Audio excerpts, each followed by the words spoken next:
Welcome to another episode at home with Tovia. I'm going to show you guys how to make this quick and easy maple buffalo wings recipe. Here I have a total of 16 pieces of wingettes. I'm going to literally just season them down with salt, pepper, garlic powder, onion powder, and paprika. We're just seasoned enough just to coat the outside. I'm going to pour over about 2.5 tablespoons of liquid smoke and massage this into the chicken. And after massaging this into the chicken, we're going to put this into a pan and bake in a preheated 425-degree oven for about 35 minutes.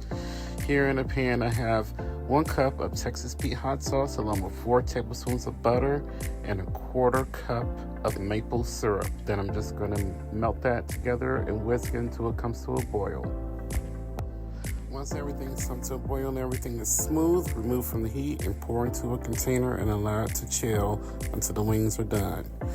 Once the chicken wings are done and reach an internal temp of 165 Fahrenheit, pour as much sauce as you like on the wings and place them back in the oven and bake for an additional 10 minutes. Enjoy.